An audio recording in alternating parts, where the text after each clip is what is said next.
I haven't been this excited for FF14's future storyline for quite some time. I know I have a naturally half-dead voice, but I assure you that I am truly excited. I say that I haven't been this excited since 6.0, the main story for Endwalker. So I will first briefly comment on 7.4, before speculating on the exciting breadcrumbs given to us in this patch, and what I believe that could mean for the future of FF14's storyline. Use the timestamps to skip ahead if you only want the breadcrumbs and already know Witcher 3 lore well. And as an aside, I really hope my theory turns out to be correct.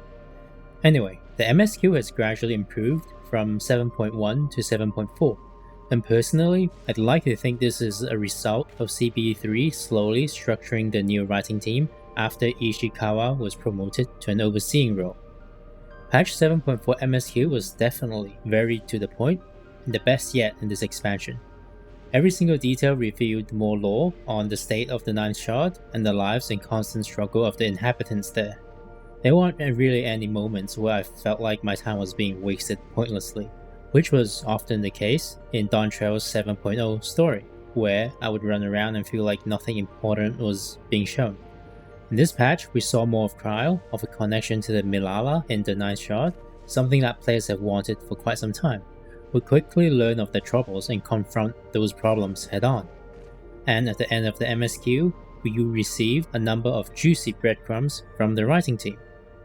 Here I must first talk about Witcher 3 lore, because it is excitingly relevant. Some of you might have played the game or read the books, some of you might not have. It is an amazing RPG, and I recommend it. Anyway, I will first present a brief Witcher 3 lore, and by the end you will understand why I think it's relevant to FF14's future storyline. In Witcher 3, the protagonist is Geralt of Rivia.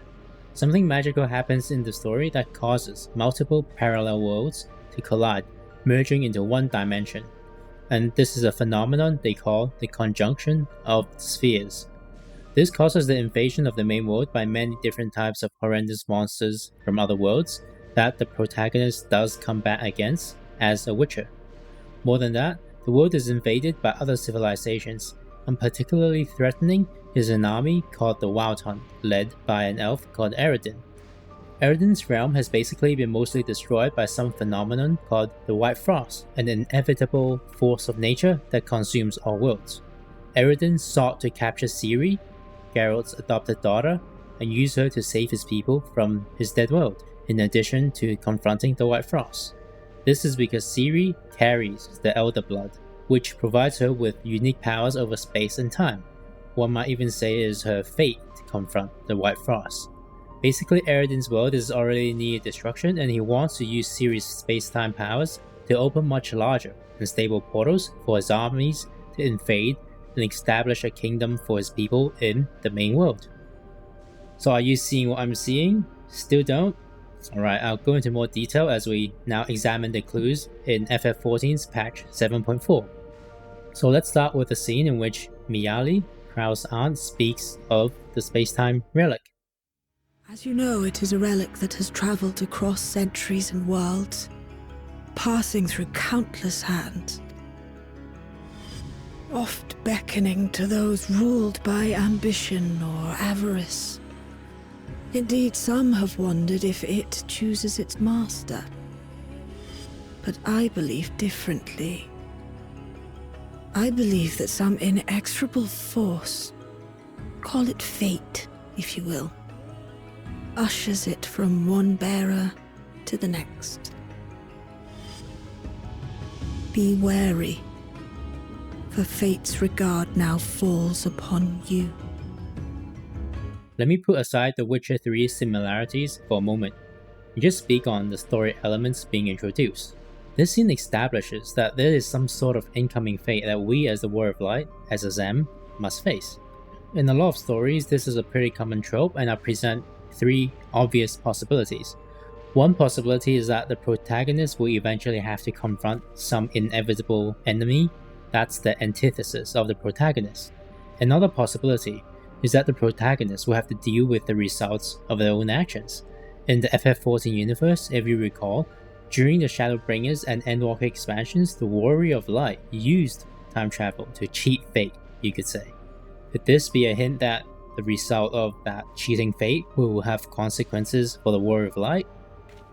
A third possibility is that the future events that follow will simply be potentially a test for what Asem stands for, or perhaps it could be a combination of all these three possibilities. And when I think about all three of these possibilities, I find them all quite compelling narratives, especially if the Warrior of Light as Asem has to face the result of cheating fate through the previous time travel. Now onto Witcher 3 comparison. In Witcher lore, Ciri's Elder Blood carries space-time powers. Here, in FF14, the relic with Asem's symbol in the Warrior of Light's hand carries the space-time power to connect shards to the source. Calyx wants the relic. He has already used its space-time powers to invade the source with Alexandria to establish a place for the Alexandrians in the source. And this is like mirroring the Wild Hunt and Eridan from Witcher 3 in some way. The mysterious Winterers organization also wants to use the space-time power, but they don't seem like they're desperate for it as of now. But we know they definitely have plans for it. I just couldn't help but notice the similarities, the concept of connecting multiple parallel worlds together to save certain people suffering from some mysterious, inevitable force of nature. This also provides many possibilities of how the relic could play a role in transforming the world of FF14 going forward. On to the next breadcrumb. For now that you failed, unless our hero changes course, this world is doomed to die. Halmarut says this with conviction, and we know that she is an Ascian. As we've learned on our visit to Elpis, when it comes to the Ancients, they often specialize in specific roles and research, so Halmarut might actually have knowledge on Aetheris unknown to many other Ancients. It could have been her specialty in research. So assuming that this translation is accurate, Halmarut is essentially saying that the Warrior of Light's current course of action has effectively doomed the Ninth Shard, where Alexandria is from, to die. So why might this be? When I saw this, I immediately thought of the oddness of FF14's The Source and the Shards, a result of Anar splitting existence. To my understanding, these shards exist in some sort of isolated dimension. Could that have an impact on the stability of the shards? Because previous Ascians might have drawn on and purposely triggered this instability to initiate rejoinings, and we already know that this instability can lead to a sort of chaotic half-alive, half-dead state that is the 13th Shard. Conversely, in Endwalker, we encountered many dead worlds in the same dimension as the Source, but none of them are experiencing a sort of mono-elemental disaster like the Shards. So there must be something uniquely problematic with the existence of the Shards in the FF14 universe. Now I expect the Warrior of Light for some time to remain completely unaware of this problem. Without this knowledge, it's likely many things will go wrong before Y'shtola's intelligence saves the day once again. To me, it definitely makes sense that there's some sort of weakness to the Shards, since the Shards cannot exist without the Source. The next question is then, what possibility could be causing this sort of instability, this doom state of realms, this doom state of the parallel shards? So let's check out more breadcrumbs. For soon it begins, and every world shall tremble. The Winterers must be prepared to outlast the great withering to come. That's your ominous prediction, is it? No, it's nature's proclamation. Can't you hear it? So this final conversation clarifies a few things. First, the Winterers aren't the source of some great calamity. Instead, they believe that there is some primal force of nature that will wipe out most of mankind. And the Shards seem to be the most affected based on what has happened on the 9th, the 1st, and 13th. The Winterers' goal is to survive through this calamity. Calyx happens to be aligned with the goal because he wants to allow mankind to basically exist eternally and transcend the flesh and physical world. So let's compare this to Witcher 3 lore. In Witcher 3, there's an inevitable force of nature called the White Frost that devours and destroys all worlds. In FF14, the Winterers, if you really think about it, the Winterers' goal is to survive the winter, to survive the Great Withering, to survive the White Frost. This force of nature that calls for the destruction of the realms. And there you have it, folks. FF14 might get Witcher 4 before CD Projekt Red releases Witcher 4. Okay, jokes aside, I'm sure that the writing team of FF14 has only maybe taken some inspiration, but the similar elements really do open up many compelling possibilities for FF14's future storyline. Is it possible that in the future, increasingly more shards will collide and connect to the source in a bid to survive this supposed Great Withering, just like Alexandria did? If you think about it, Yashola has been figuring out how to connect shards to the source for quite some time, so I can't help but think this would turn out to be FF14's version of the conjunction of the spheres, a conjunction of dimensions and realms. If my theory turns out to be true, the world of FF14 will become way more expansive. This also signals a return of political intrigue back into the game. On Aetheris, Eorzea and Garlemald's affairs are pretty much settled. This makes it pretty difficult to write political intrigue, which is a common and popular element in Final Fantasy.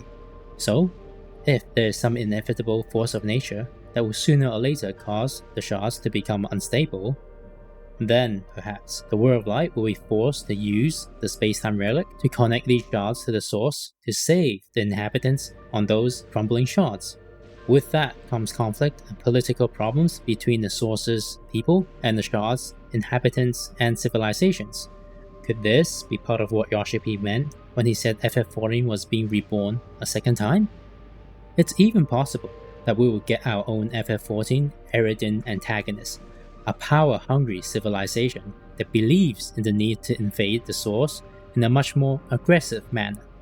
Naturally, the Warrior of Light will have to confront this aggression, as well as the unknown force of nature, the so-called Great Withering, which once again, I can't emphasize how similar it is in nature to the White Frost from the Witcher series.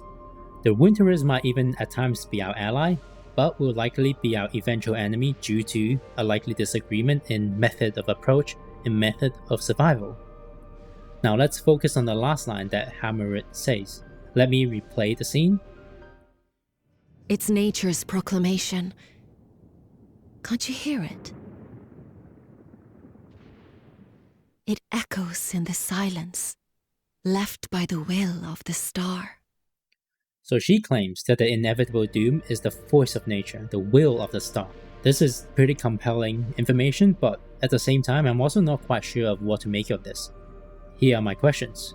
Wasn't the will of the star actually Zodiac before he was controlled and overtaken by Hydaelyn? Was there a will of the star before Zodiac was created? If so, what is that will of the star? How is that will of the star connected to the mono-elemental destruction that's plagued the shards, such as the 9th shard, the 1st shard, or the 13th shard? By now, I hope you can see why I'm feeling quite excited for the storyline in patch 7.5 and also the 8.0 expansion, and also why I drew on the Witcher 3 comparison. Because if my theory turns out to be true, then to confront this supposed Great Withering, aka the White Frost Calamity, we as the Warrior of Light might get forced to connect many shards to the source with the space-time relic, and that would truly be remaking the world of FF14 as we know it. This will allow the game to have many more possible unique storylines in the next few expansions, with political intrigue between the source and the shards, as well as many potential sources of conflict, especially if the inhabitants from those shards are themselves desperate for survival and have little interest in assimilating into the source's cultures. So that's it from me. Like, comment, and subscribe if you enjoyed the content. Let's put 7.4 MSQ behind us and get excited for 8.0.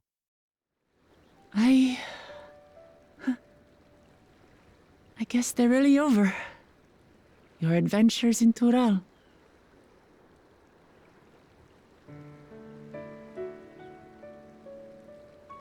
I'll remember our time together for the rest of my days.